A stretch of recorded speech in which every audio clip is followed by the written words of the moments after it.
secret wisdom. In this channel, we try to explore hidden wisdom existed in the ancient world.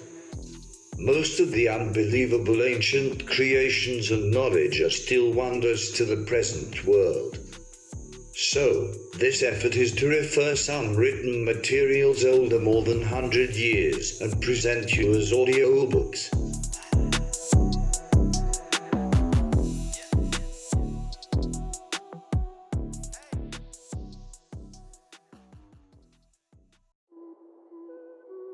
Chapter 8. Reincarnation continued. Taught ascending stages of consciousness through which the thinker passes as he reincarnates during his long cycle of lives in the three lower worlds are clearly marked out. And the obvious necessity for many lives in which to experience them, if he is to evolve at all, may carry to the more thoughtful minds the clearest conviction of the truth of reincarnation. The first of the stages is that in which all the experiences are sensational. The only contribution made by the mind consisting of the recognition that contact with some objects is followed by a sensation of pleasure, while contact with others is followed by a sensation of pain. These objects form mental pictures, and the pictures soon begin to act as a stimulus to seek the objects associated with pleasure, when those objects are not present. The germs of memory and of mental initiative thus making their appearance. This first rough division of the external world is followed by the more complex idea of the bearing of quantity on pleasure and pain, already referred to. At this stage of evolution, memory is very short-lived, or, in other words, mental images are very transitory. The idea of forecasting the future from the past, even to the most rudimentary extent, has not dawned on the infant thinker, and his actions are guided from outside by the impacts that reach him from the external world, or at furthest by the promptings of his appetites and passions, craving gratification. He will throw away anything for an immediate satisfaction, however necessary the thing may be for his future well-being. The need of the moment overpowers every other consideration. Of human souls in this embryonic condition, numerous examples can be found in books of travel, and the necessity for many lives will be impressed on the mind of anyone who studies the mental condition of the least evolved savages, and compares it with the mental condition of even average humanity among ourselves. Needless to say that the moral capacity is no more evolved than the mental. The idea of good and evil has not yet been conceived, nor is it possible to convey to the quite undeveloped mind even an elementary notion of either good or bad. Good and pleasant are to it interchangeable terms, as in the well-known case of the Australian savage mentioned by Charles Darwin. Pressed by hunger, the man speared the nearest living creature that could serve as food, and this happened to be his wife. A European remonstrated with him on the wickedness of his deed, but failed to make any impression. For from the reproach that to eat his wife was very bad he only deduced the inference that the stranger thought she had proved nasty or indigestible. And he put him right by smiling peacefully as he patted himself after his meal, and declaring in a satisfied way, "She is very good." Measure in thought the moral distance between that man and S. Francis of Assisi, and it will be seen that there must either be evolution of souls as there is evolution of bodies, or else in the realm of the soul there must be constant miracle, dislocated creations. There are two paths along either of which man may gradually emerge from this embryonic mental condition. He may be directly ruled and controlled by men far more evolved than himself, or he may be left slowly to grow unaided. The latter case would imply the passage of uncounted millennia, for, without example and without discipline, left to the changing impacts of external objects, and to friction with other men as undeveloped as himself, the inner energies could be but very slowly aroused. As a matter of fact, man has evolved by the road of direct precept and example and of enforced discipline. We have already seen that when the bulk of average humanity received the spark which brought the thinker into being, there were some of the greater sons of mind who incarnated as teachers, and that there was also a long succession of lesser sons of mind, at various stages of evolution, who came into incarnation as the crest wave of the advancing tide of humanity. These ruled the less evolved, under the beneficent sway of the great teachers, and the compelled obedience to elementary rules of right living, very elementary at first. In truth, much hastened the development of mental and moral faculties in the embryonic souls. Apart from all other records, the gigantic remains of civilizations that have long since disappeared evidencing great engineering skill and intellectual conceptions far beyond anything possible by the mass of the then infant humanity suffice to prove that there were present on earth men with minds that were capable of greatly planning and greatly executing. Let us continue the early stage of the evolution of consciousness. Sensation was wholly lord of the mind, and the earliest mental efforts were stimulated by desire.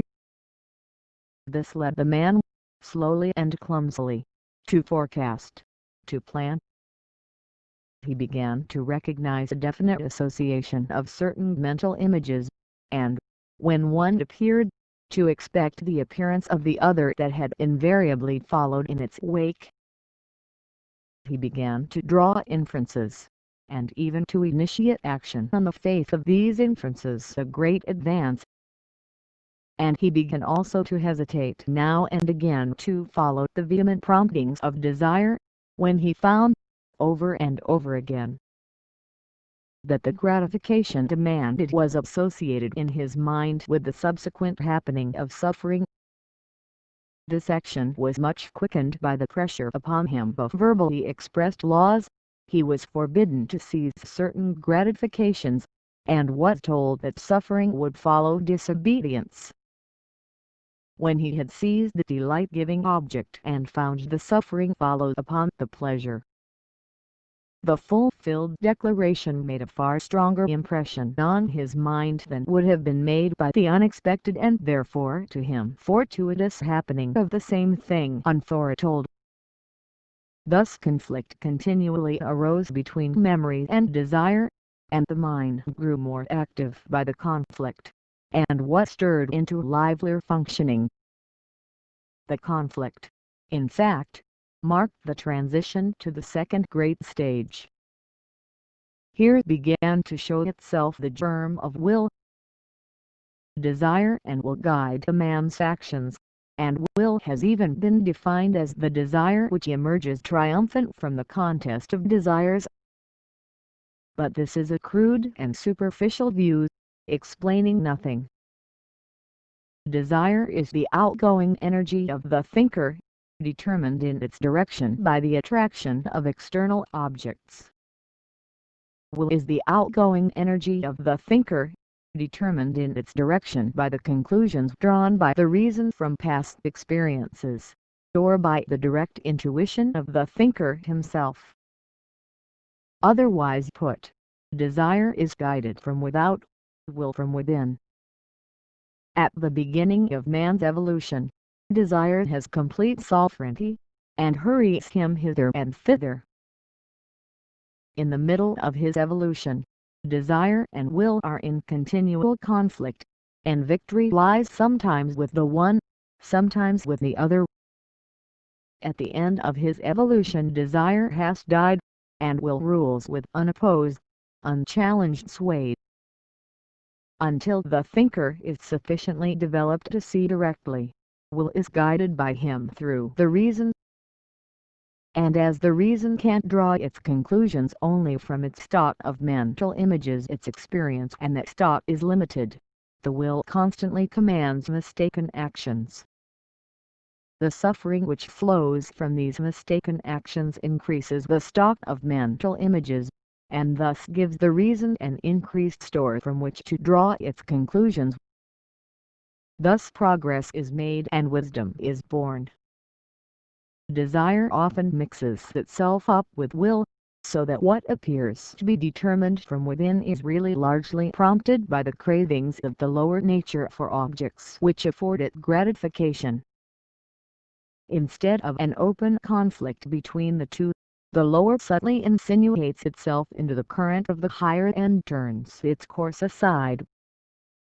Defeated in the open field, the desires of the personality thus conspire against their conqueror, and often win by guile what they failed to win by force.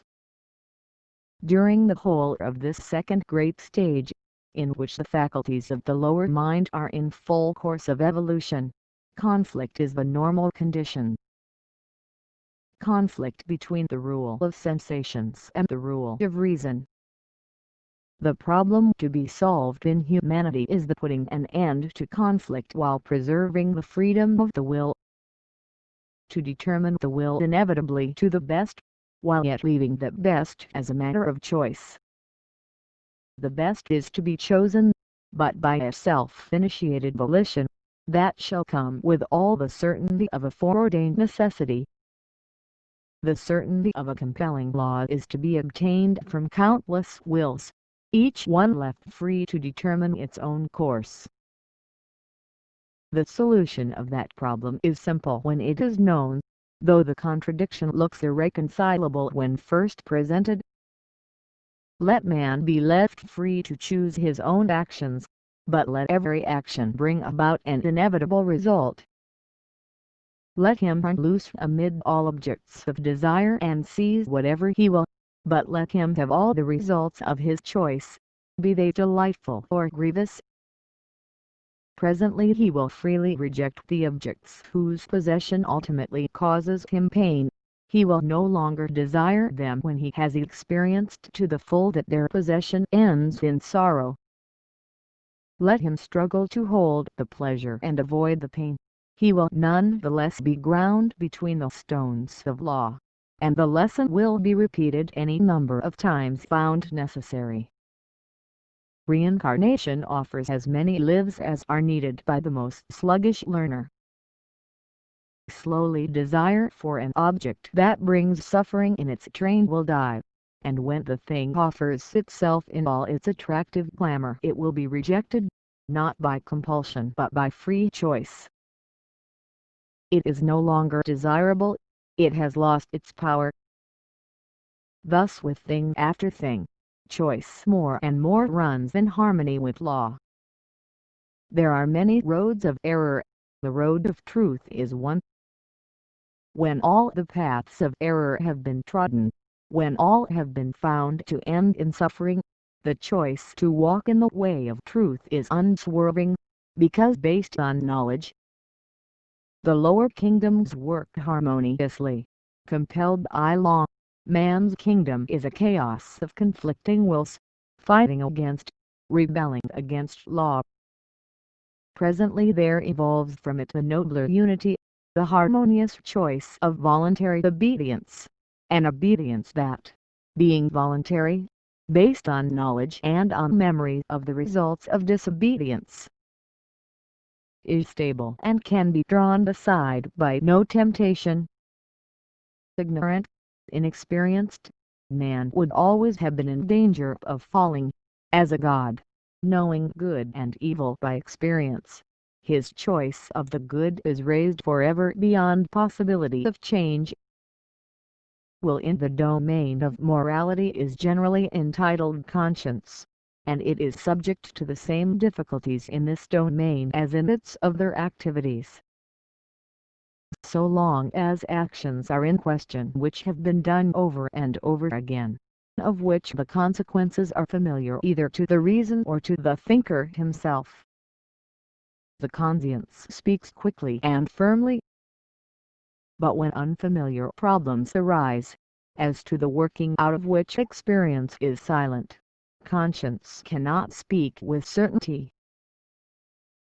It has but a hesitating answer from the reason, which can draw only a doubtful inference, and the thinker cannot speak if his experience does not include the circumstances that have now arisen.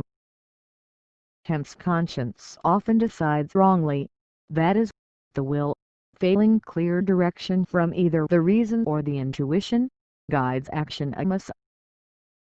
Nor can we leave out of consideration the influences which play upon the mind from without, from the thought forms of others, of friends, of the family, of the community, of the nation. These all surround and penetrate the mind with their own atmosphere, distorting the appearance of everything, and throwing all things out of proportion. Thus influenced, the reason often does not even judge calmly from its own experience, but draws false conclusions as it studies its materials through a distorting medium. The evolution of moral faculties is very largely stimulated by the affections, animal and selfish as these are during the infancy of the thinker.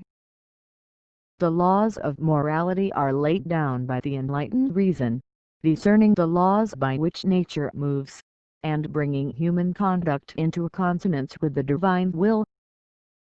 But the impulse to obey these laws, when no outer force compels, has its root in love, in that hidden divinity in man which seeks to pour itself out, to give itself to others. Morality begins in the infant thinker when he is first moved by love to wife, to child, to friend, to do some action that serves the loved one without any thought of gain to himself thereby. It is the first conquest over the lower nature, the complete subjugation of which is the achievement of moral perfection. Hence the importance of never killing out, or striving to weaken, the affections, as if done in many of the lower kinds of occultism. However impure and gross the affections may be, they offer possibilities of moral evolution from which the cold-hearted and self-isolated have shut themselves out. It is an easier task to purify than to create love, and this is why the sinners have been said by great teachers to be nearer the kingdom of heaven than the Pharisees and scribes. The third great stage of consciousness sees the development of the higher intellectual powers. The mind no longer dwells entirely on mental images obtained from sensations, no longer reasons on purely concrete objects, nor is concerned with the attributes which differentiate one from another. The thinker, having learned clearly to discriminate between objects by dwelling upon their unlikenesses, now begins to group them together by some attribute which appears in a number of objects otherwise dissimilar and makes a link between them. He draws out, abstracts, his common attribute, and sets all objects that possess it apart from the rest which are without it. And in this way he evolves the power of recognizing identity amid diversity, a step toward the much later recognition of the one underlying the many. He thus classifies all that is around him, developing the synthetic faculty, and learning to construct as well as to analyze. Presently he takes another step, and conceives of the common property as an idea, apart from all the objects in which it appears, and thus constructs the higher kind of mental image than the image of a concrete object, the image of an idea that has no phenomenal existence in the worlds of form, but which exists on the higher levels of the mental plane, and affords material on which the thinker himself can work. The lower mind reaches the abstract idea by reason, and in thus doing accomplishes its loftiest flight, touching the threshold of the formless world, and dimly seeing that which lies beyond. The thinker sees these ideas, and lives among them habitually, and when the power of abstract reasoning is developed and exercised, the thinker is becoming effective in his own world, and is beginning his life of active functioning in his own sphere. Such men care little for the life of the senses, care little for external observation, or for mental application to images of external objects. Their powers are undrawn, and no longer rush outwards in the search for satisfaction. They dwell calmly within themselves, engrossed with the problems of philosophy, with the deeper aspects of life and thought, seeking to understand causes rather than troubling themselves with effects, and approaching nearer and nearer to the recognition of the one that underlies all the diversities of external nature. In the fourth stage of consciousness, that one is seen, and with the transcending of the barriers set up by the intellect, the consciousness spreads out to embrace the world, seeing all things in itself and as parts of itself, and seeing itself as a ray of the Logos, and therefore as one with him. Where is then the thinker? He has become consciousness, and, while the spiritual soul can at will use any of his lower vehicles, he is no longer limited to their use, nor needs them for this full and conscious life. Then is compulsory reincarnation over, and the man has destroyed death. He has verily achieved immortality. Then has he become pillar in the temple of my God, and shall go out no more. To complete this part of our study, we need to understand the successive quickening of the vehicles of consciousness, the bringing them one by one into activity as the harmonious instruments of the human soul. We have seen that from the very beginning of his separate life the thinker has possessed coatings of mental, astral, etheric, and dense physical matter. These form the media by which his life vibrates outwards, the bridge of consciousness, as we may call it, along which all impulses from the thinker may reach the dense physical body. All impacts from the outer world may reach him. But this general use of the successive bodies as parts of a connected whole is a very different thing from the quickening of each in turn to serve as a distinct vehicle of consciousness, independently of those below it, and it is this quickening of the vehicles that we have now to consider. The lowest vehicle, the dense physical body, is the first one to be brought into harmonious working order. The brain and the nervous system have to be elaborated and to be rendered delicately responsive to every thrill which is within their gamut of vibratory power. In the early stages, while the physical dense body is composed of the grosser kinds of matter, this gamut is extremely limited, and the physical organ of mind can respond only to the slowest vibrations sent down. It answers far more promptly, as if natural, to the impacts from the external world caused by objects similar in materials to itself. Its quickening as a vehicle of consciousness consists in its being made responsive to the vibrations that are initiated within. And the rapidity of this quickening depends on the cooperation of the lower nature with the higher, its loyal subordination of itself in the service of its inner ruler. When, after many life periods, it dawns upon the lower nature that it exists for the sake of the soul, that all its value depends on the help it can bring to the soul, that it can win immortality only by merging itself in the soul, then its evolution proceeds with giant strides. Before this, the evolution has been unconscious. At first, the gratification of the lower nature was the object of life, and, while this was a necessary preliminary for calling out the energies of the thinker, it did nothing directly to render the body a vehicle of consciousness. The direct working upon it begins when the life of the man establishes its center in the mental body, and when thought commences to dominate sensation. The exercise of the mental powers works on the brain and the nervous system, and the coarser materials are gradually expelled to make room for the finer, which can vibrate in unison with the thought vibrations sent to them. The brain becomes finer in constitution, and increases by ever more complicated convolutions the amount of surface available for the coating of nervous matter adapted to respond to thought vibrations. The nervous system becomes more delicately balanced, more sensitive, more alive to every thrill of mental activity. And when the recognition of its function as an instrument of the soul, spoken of above, has come, then active cooperation in performing this function sets in.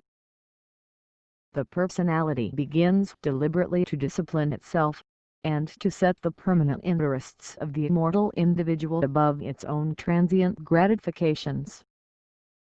It yields up the time that might be spent in the pursuit of lower pleasures to the evolution of mental powers. Day by day time is set apart for serious study. The brain is gladly surrendered to receive impacts from within instead of from without, is trained to answer to consecutive thinking, and is taught to refrain from throwing up its own useless disjointed images, made by past impressions. It is taught to remain at rest when it is not wanted by its master, to answer, not to initiate vibrations. Further, some discretion and discrimination will be used as to the foodstuffs which supply physical materials to the brain. The use of the coarser kinds will be discontinued, such as animal flesh and blood and alcohol, and pure food will build up the pure body.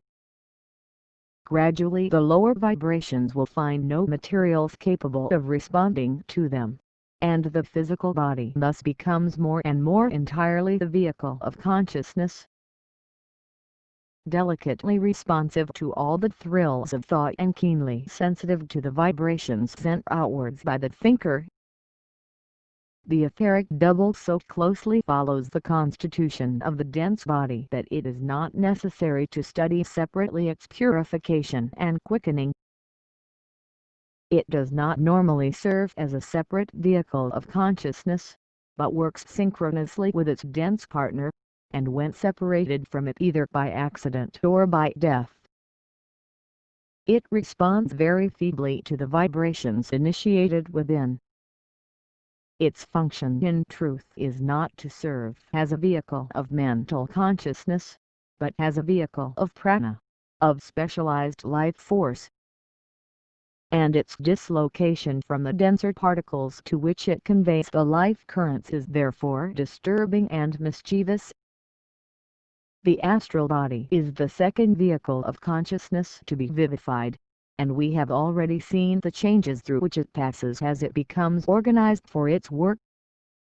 When it is thoroughly organized, the consciousness which has hitherto worked within it, imprisoned by it, when in sleep it has left the physical body and is drifting about in the astral world, begins not only to receive the impressions through it of astral objects that form the so-called dream consciousness, but also to perceive astral objects by its senses, that is, it begins to relate the impressions received to the objects which give rise to those impressions.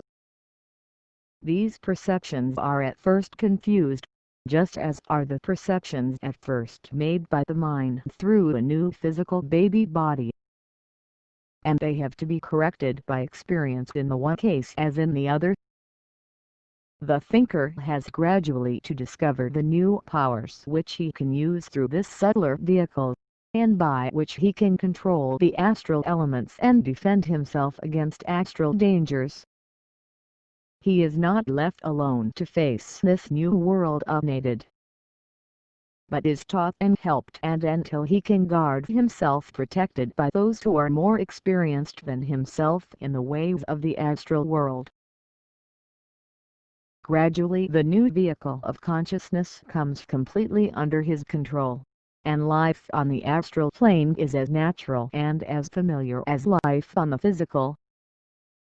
The third vehicle of consciousness, the mental body, is rarely, if ever, vivified for independent action without the direct instruction of a teacher, and its functioning belongs to the life of the disciple at the present stage of human evolution. As we have already seen, it is rearranged for separate functioning on the mental plane, and here again experience and training are needed ere it comes fully under its owner's control. A fact common to all these three vehicles of consciousness, but more apt to mislead perhaps in the subtler than in the denser, because it is generally forgotten in their case, while it is so obvious that it is remembered in the denser, is that they are subject to evolution, and that with their higher evolution their powers to receive and to respond to vibrations increase. How many more shades of a color are seen by a trained eye than by an untrained? How many overtones are heard by a trained ear, where the untrained hears only the single fundamental note?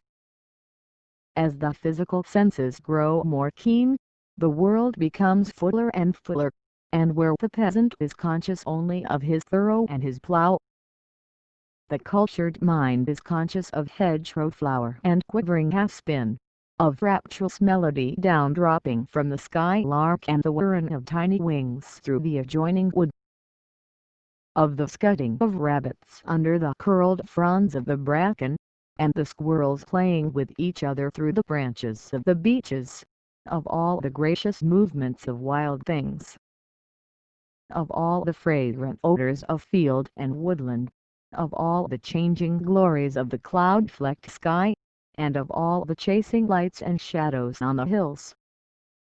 Both the peasant and the cultured have eyes, both have brains, but of what differing powers of observation, of what differing powers to receive impressions. Thus also in other worlds, as the astral and mental bodies begin to function as separate vehicles of consciousness, they are in, as it were, the peasant stage of receptivity, and only fragments of the astral and mental worlds, with their strange and elusive phenomena, make their way into consciousness. But they evolved rapidly, embracing more and more, and conveying to consciousness a more and more accurate reflection of its environment. Here, as everywhere else, we have to remember that our knowledge is not the limit of nature's powers, and that in the astral and mental worlds, as in the physical, we are still children, picking up a few shells cast up by the waves, while the treasures hid in the ocean are still unexplored. The quickening of the causal body as a vehicle of consciousness follows in due course the quickening of the mental body, and opens up to man a yet more marvelous state of consciousness, stretching backwards into an illimitable past, onwards into the reaches of the future. Then the thinker not only possesses a memory of his own past and can trace his growth through the long succession of his incarnate and excarnate lives, but he can also roam at will through the storied past of the earth, and learn the weighty lessons of world experience, studying the hidden laws which guide evolution and the deep secrets of life hidden in the bosom of nature. In that lofty vehicle of consciousness he can reach the veiled Isis, and lift a corner of her down-drop veil. For there he can face her eyes without being blinded by her lightning glances, and he can see in the radiance that flows from her the causes of the world's sorrow and its ending. With heart pitiful and compassionate, but no longer wrung with helpless pain, strength and calm and wisdom come to those who are using the causal body as a vehicle of consciousness, and who behold with opened eyes the glory of the good law. When the Buddhic body is quickened as a vehicle of consciousness, the man enters into the bliss of non-separateness, and knows in full and vivid realization his unity with all that is. As the predominant element of consciousness in the causal body is knowledge, and ultimately wisdom, So the predominant element of consciousness in the Buddhic body is bliss and love. The serenity of wisdom chiefly marks the one, while tenderest compassion streams forth inexhaustibly from the other. When to these is added the godlike and unruffled strength that marks the functioning of epitome, then humanity is crowned with divinity, and the God-man is manifest in all the plenitude of his power, of his wisdom, of his love. The handing down to the lower vehicles of such part of the consciousness belonging to the higher as they are able to receive does not immediately follow on the successive quickening of the vehicles. In this matter individuals differ very widely, according to their circumstances and their work. For this quickening of the vehicles above the physical rarely occurs till probationary discipleship is reached, and then the duties to be discharged depend on the needs of the time. The disciple, and even the aspirant for discipleship, is taught to hold all his powers entirely for the service of the world, and the sharing of the lower consciousness in the knowledge of the higher is for the most part determined by the needs of the work in which the disciple is engaged. It is necessary that the disciple should have the full use of his vehicles of consciousness on the higher planes, as much of his work can be accomplished only in them. But the conveying of a knowledge of that work to the physical vehicle, which is no way concerned in it, is a matter of no importance, and the conveyance or non-conveyance is generally determined by the effect that the one course or the other would have on the efficiency of his work on the physical plane. The strain on the physical body when the higher consciousness compels it to vibrate responsively is very great, at the present stage of evolution. And unless the external circumstances are very favorable, this strain is apt to cause nervous disturbance, hypersensitiveness with its attendant evils. Hence most of those who are in full possession of the quickened higher vehicles of consciousness, and whose most important work is done out of the body, remain apart from the busy haunts of men. If they desire to throw down into the physical consciousness the knowledge they use on the higher planes, thus preserving the sensitive physical vehicle from the rough usage and clamor of ordinary life, the main preparations to be made for receiving in the physical vehicle the vibrations of the higher consciousness are, its purification from grosser materials by pure food and pure life, the entire subjugation of the passions, and the cultivation of an even, balanced temper and mind, unaffected by the turmoil and vicissitudes of external life. The habit of quiet meditation on lofty topics, turning the mind away from the objects of the senses, and from the mental images arising from them, and fixing it on higher things. The cessation of hurry, especially of that restless, excitable hurry of the mind, which keeps the brain continually at work and flying from one subject to another. The genuine love for the things of the higher world, that makes them more attractive than the objects of the lower, so that the mind rests contentedly in their companionship as in that of a well-loved friend. In fact, the preparations are much the same as those necessary for the conscious separation of soul from body, and those were elsewhere stated by me as follows. The student must begin by practicing extreme temperance in all things, cultivating an equable and serene state of mind. His life must be clean and his thoughts pure, his body held in strict subjection to the soul, and his mind trained to occupy itself with noble and lofty themes. He must habitually practice compassion, sympathy, helpfulness to others, with indifference to troubles and pleasures affecting himself, and he must cultivate courage, steadfastness and devotion.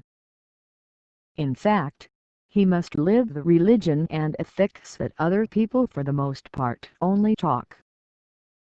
having by persevering practice learned to control his mind to some extent, so that he is able to keep it fixed on one line of thought for some little time. He must begin in more rigid training by a daily practice of concentration on some difficult or abstract subject, or on some lofty object of devotion. This concentration means the firm fixing of the mind on one single point, without wandering, and without yielding to any distractions caused by external objects, by the activity of the senses, or by that of the mind itself. It must be braced up to an unswerving steadiness and fixity, until gradually it will learn so to withdraw its attention from the outer world and from the body that the senses will remain quiet and still, while the mind is intensely alive with all its energies drawn inwards to be launched at a single point of thought, the highest to which it can attain. When it is able to hold itself thus with comparative ease, it is ready for a further step, and by a strong but calm effort of the will it can throw itself beyond the highest thought it can reach while working in the physical brain, and in that effort will rise to and unite itself with the higher consciousness and find itself free of the body. When this is done, there is no sense of sleep or dream nor any loss of consciousness. The man finds himself outside his body, but as though he had merely slipped off away the encumbrance, not as though he had lost any part of himself. He is not really disembodied, but has risen out of his gross body in a body of light, which obeys his slightest thought and serves as a beautiful and perfect instrument for carrying out his will. In this he is free of the subtle worlds, but will need to train his faculties long and carefully for reliable work under the new conditions. Freedom from the body may be obtained in other ways, by the ramped intensity of devotion or by special methods that may be imparted by a great teacher to his disciple. Whatever the way, the end is the same: the setting free of the soul in full consciousness, able to examine its new surroundings in regions beyond the treading of the man of flesh. At will it can return to the body and re-enter it, and under these circumstances it can impress on the brain-mind, and thus retain while in the body, the memory of the experiences it has undergone. Those who have grasped the main ideas sketched in the foregoing pages will feel that these ideas are in themselves the strongest proof that reincarnation is a fact in nature. It is necessary, in order that the vast evolution implied in the phrase, the evolution of the soul, may be accomplished.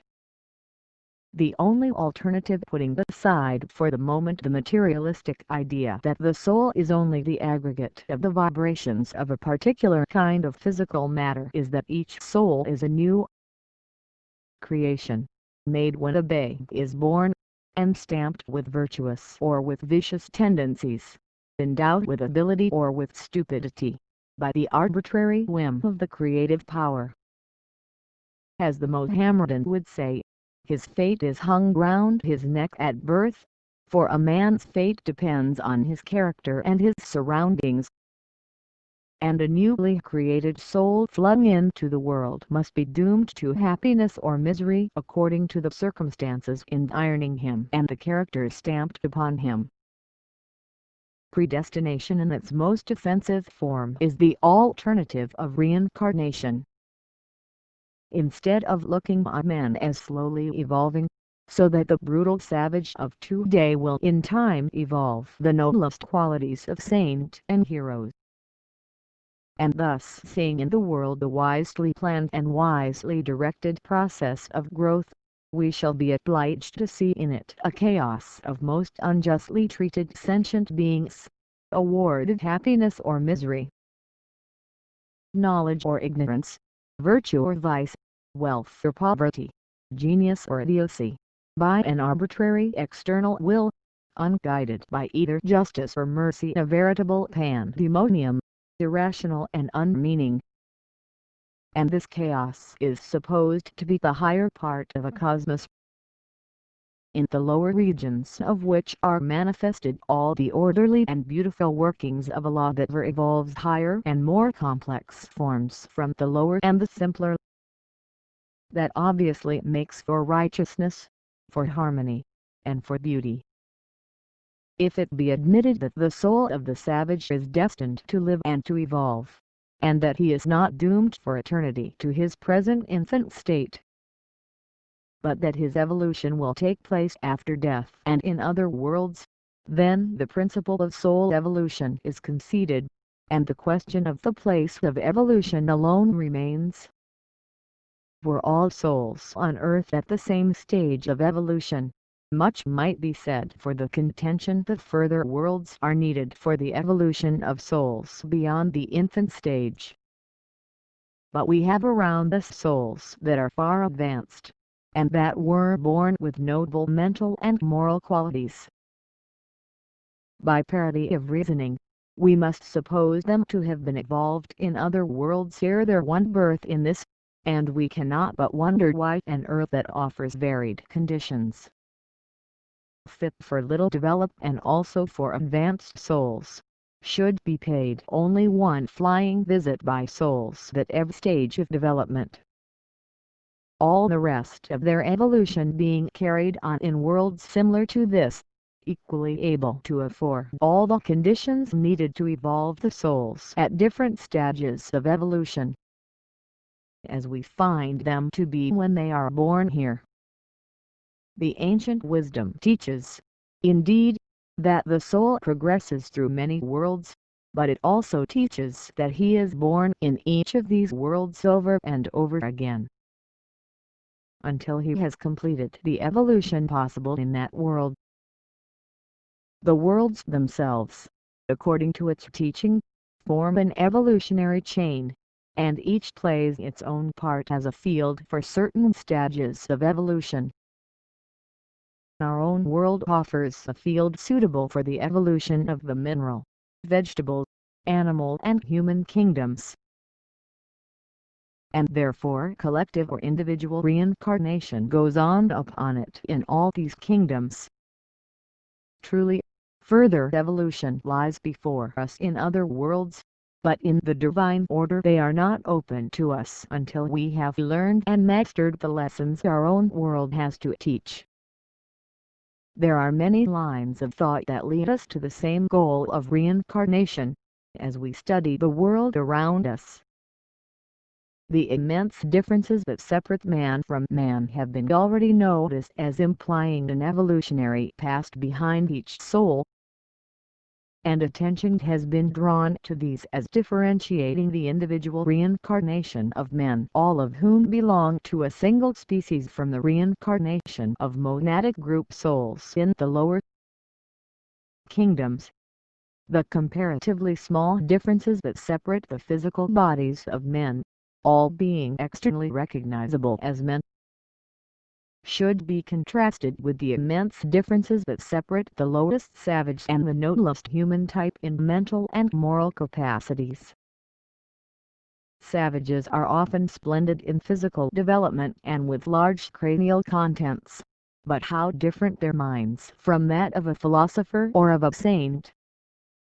If high mental and moral qualities are regarded as the accumulated results of civilized living, then we are confronted by the fact that the ablest men of the present are overtopped by the intellectual giants of the past, and that none of our own day reaches the moral attitude of some historical saints.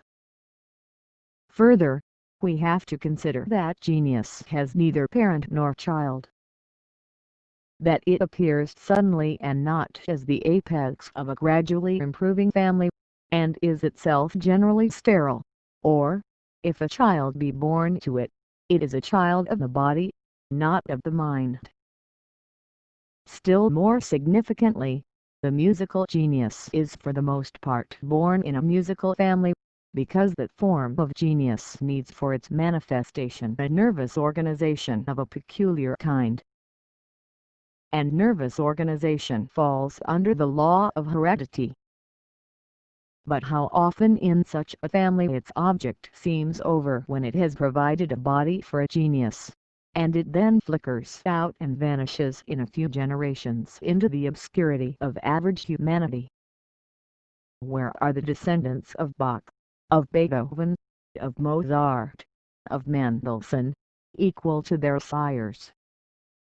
Truly, genius does not descend from father to son, like the family physical types of the Stuart and the Bourbon. On what ground, save that of reincarnation, can the infant prodigy be accounted for? Take as an instance the case of the child who became Dr. Young, the discoverer of the undulatory theory of light, a man whose greatness is scarcely yet sufficiently widely recognized. As a child of 2 he could read with considerable fluency, and before he was 4 he had read through the Bible twice.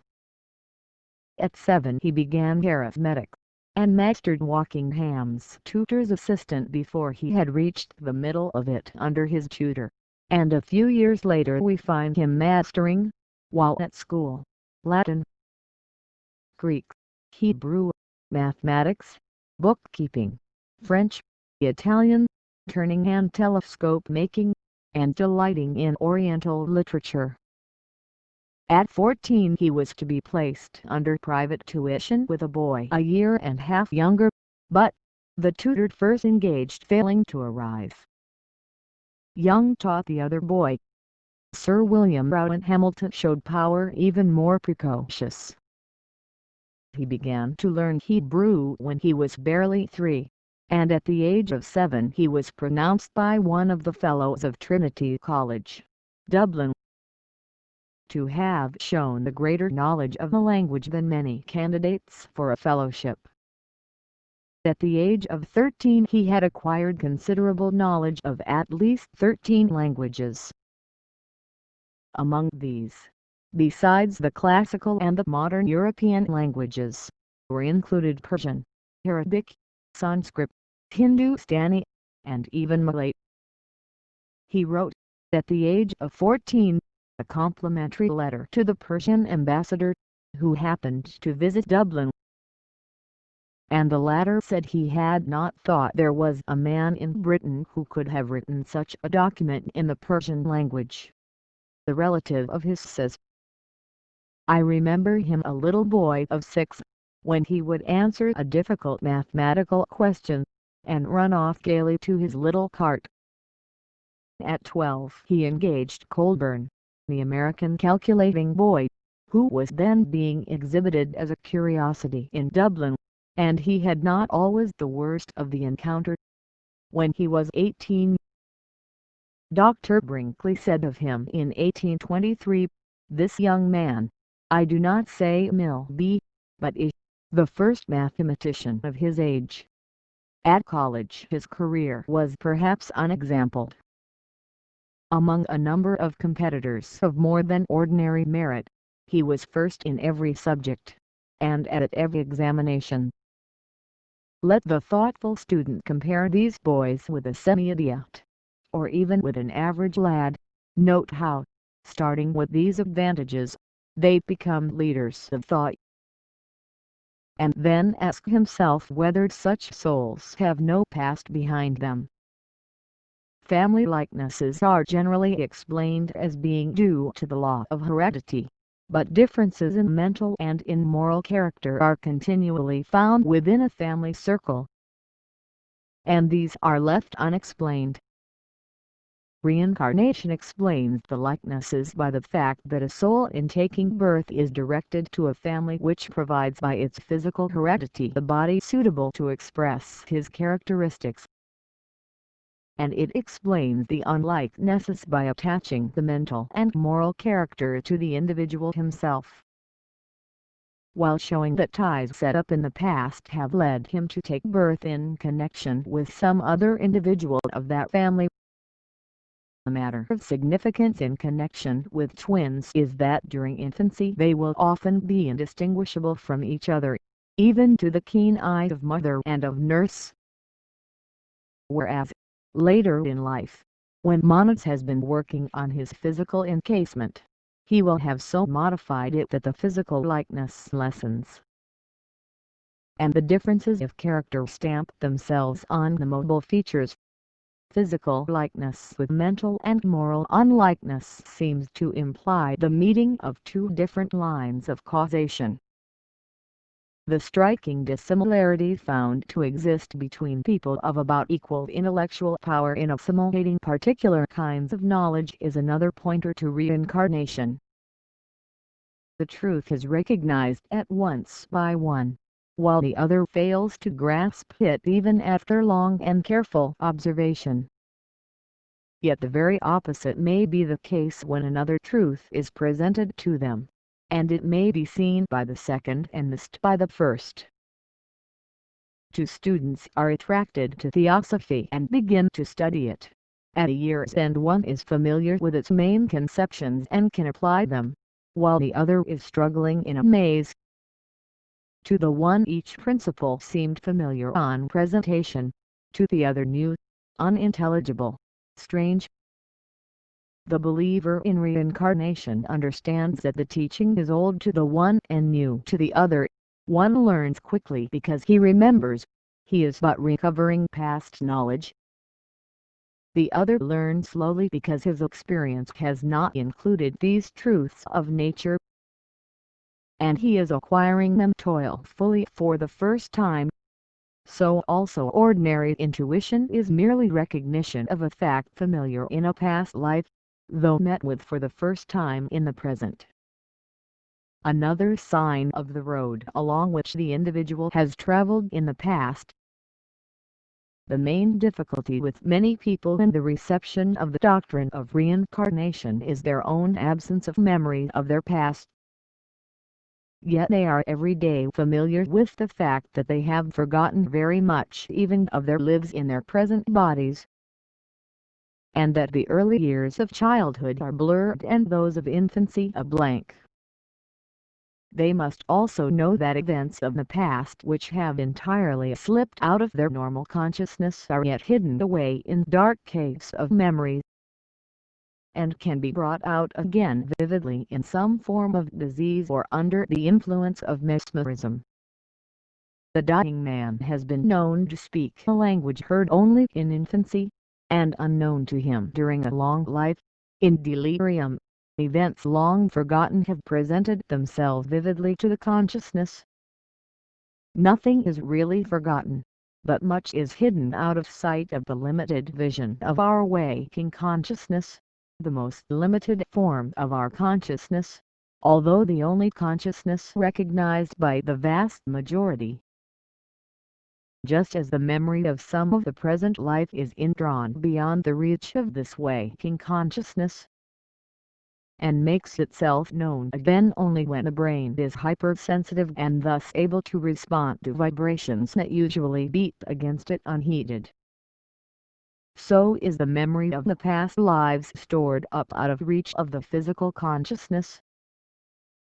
It is all with the thinker, who alone persists from life to life.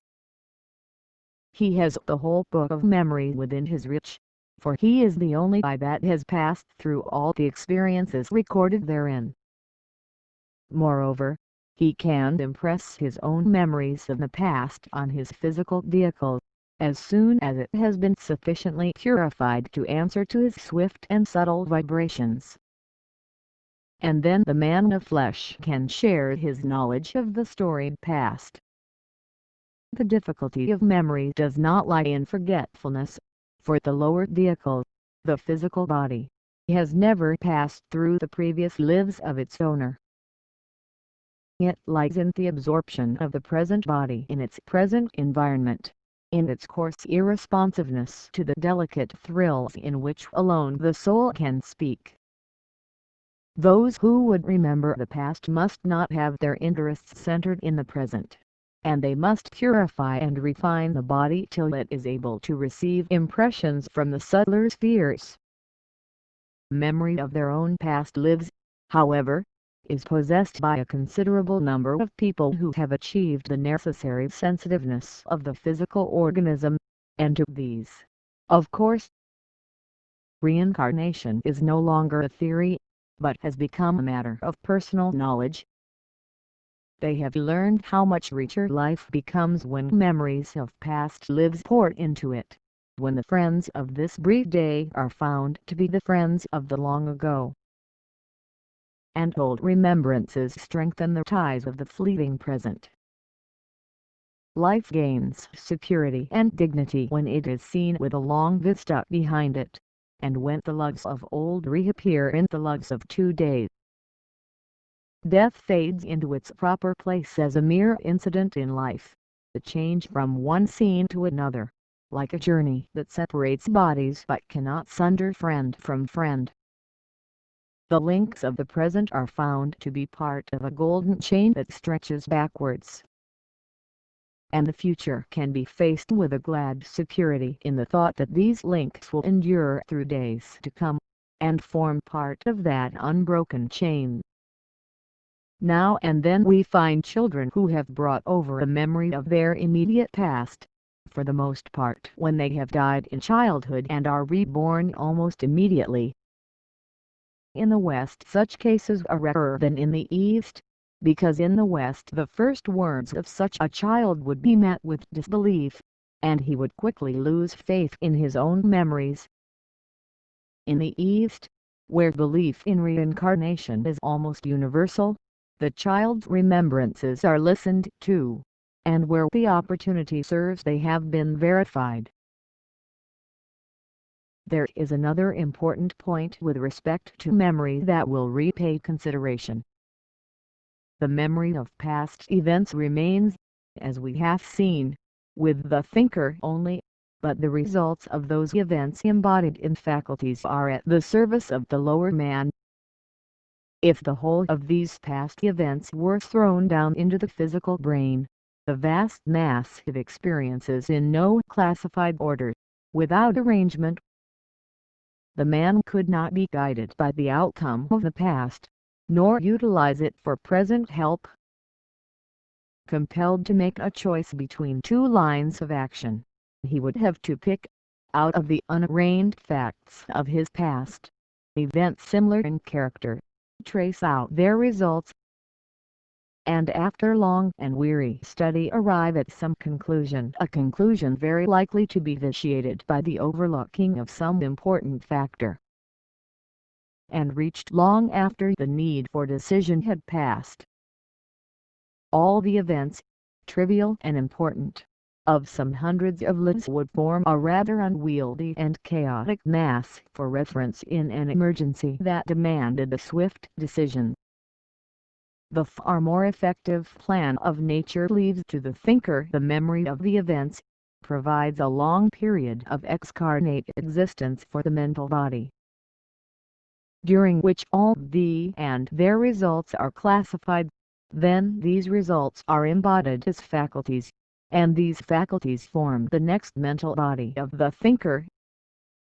In this way, the enlarged and improved faculties are available for immediate use, and, the results of the past being in them, the decision can be come to in accordance with those results and without any delay. The clear, quick insight and prompt judgment are nothing else than the outcome of past experiences, molded into an effective form for use. They are surely more useful instruments than would be a mass of unassimilated experiences, out of which the relevant ones would have to be selected and compared, and from which inferences would have to be drawn, on each separate occasion on which a choice arises. From all these lines of thought, however, the mind turns back to rest on the fundamental necessity for reincarnation if life is to be made intelligible, and if injustice and cruelty are not to mock the helplessness of man. With reincarnation man is a dignified, immortal being, evolving towards a divinely glorious end. Without it, he is a tossing straw on the stream of chance circumstances, irresponsible for his character, for his actions, for his destiny. With it, he may look forward with fearless hope, however low in the scale of evolution he may be today, for he is on the ladder to divinity, and the climbing to its summit is only a question of time. Without it, he has no reasonable ground of assurance as to progress in the future, nor indeed any reasonable ground of assurance in a future at all.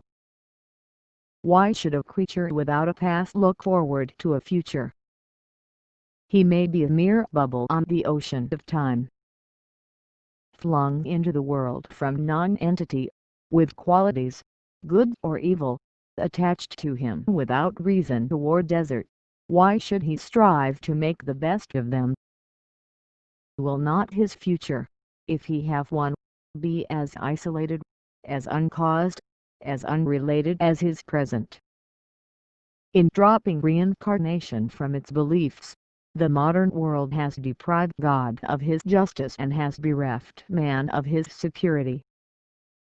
He may be lucky or unlucky, but the strength and dignity conferred by reliance on a changeless law are rent away from him, and he is left tossing helplessly on an unnavigable ocean of life.